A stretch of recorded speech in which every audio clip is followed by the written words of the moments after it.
Boris Johnson spoke frankly with his Iranian counterpart during a two-hour meeting in Tehran, the Foreign Office has said. During what his department described as 2 hours of frank talks, the UK's Foreign Secretary expressed his grave concerns over jailed British-Iranian woman Nazanin ZaghariRatcliffe. Mr. Johnson is also expected to meet Iranian President Hassan Rouhani on Sunday. He began Saturday's talks by expressing his condolences for a powerful earthquake which killed more than 400 people in November. Speaking to the Iranian Foreign Minister Mohammad Javad Zarif, Mr. Johnson also expressed the UK's continued support for the nuclear deal. Donald Trump has previously criticized the deal as one of the worst and most one-sided agreements the US has ever signed, and was in turn criticized for moving against it.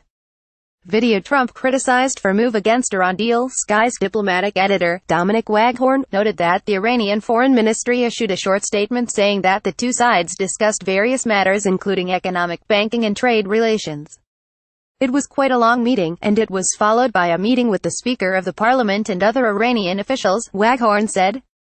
It was a pre-planned visit, so there were lots of issues that were being discussed, but obviously very close to Boris Johnson's heart and important to his career is the plight of Nazanin ZaghariRatcliffe, after the mistake he made in front of MPs. According to the Foreign Office, Mr. Johnson and Mr. Zarif spoke frankly about the obstacles in the relationship between the two nations. Richard Ratcliffe, my fight to free Nazanin from jail in Iran. Image Nazanin ZaghariRatcliffe and her family. It is the first trip of a British Foreign Secretary to Iran since 2015 and only the third since 2003, and comes as Mr. Johnson continues a 3-day tour of Oman, Iran and the United Arab Emirates. The Foreign Office said the pair discussed the consular cases of British-Iranian dual nationals, although the department did not name Mrs. ZaghariRatcliffe specifically. Mrs. ZaghariRatcliffe is serving a 5-year sentence for allegedly planning to overthrow the Iranian government, a claim she and her family have always denied. She was arrested in April 2016 at Tehran airport after visiting her relatives with her daughter.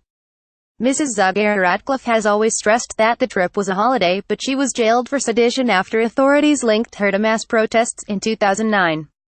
Video Foreign Secretary arrives in Iran ahead of Britain's court hearing. Dominic Waghorn noted that the Foreign Secretary was meeting those on the moderate side of the Iranian government, but in the background you have the hardliners, who may want to keep dual nationals in prison because it deters other foreigners from going to the country pursuing their own interests. Tomorrow, Mrs. ZaghariRatcliffe is back in court for a scheduled hearing where she may have her sentence increased. If she does, that will be embarrassing for the Foreign Secretary to have gone there without securing any progress. In fact, the reverse, if that happens, and of course it will be devastating for her family. Mrs. ZaghariRatcliffe's husband Richard told Sky News it was encouraging that Mr. Johnson had constructive and frank discussions and good news that he was meeting the president. He said, "I'm really pleased that he met with Foreign Minister Zarif, that it lasted for a couple of hours and that it was both frank and constructive. I think in our case a frank discussion and a constructive one can only be a good thing." Nazanin ZaghariRatcliffe, a timeline video. Husband of jailed Britain. There's still hope this Christmas, he said. Mr. Johnson also met others who might be able to help with her case. "I was hoping to go on this trip," and he said he would check if the Iranian authorities thought it was a good idea. In short, he felt that I could have gone for a couple of days, but it would be more helpful and more likely for her to come home if he went on his own and was able to press that case amongst a range of issues. The Foreign Office said overall, it was a useful meeting at the start of the Foreign Secretary's visit to Iran. The Foreign Secretary subsequently met the Speaker of the Iranian Parliament, Mr. Ali Larijani, and the Secretary of the Supreme National Security Council, Mr. Ali Shamkhani, the department added. The government is considering repaying around £400 million from a pre-1979 arms deal, but both sides say it is not to do with Mrs. ZaghariRatcliffe.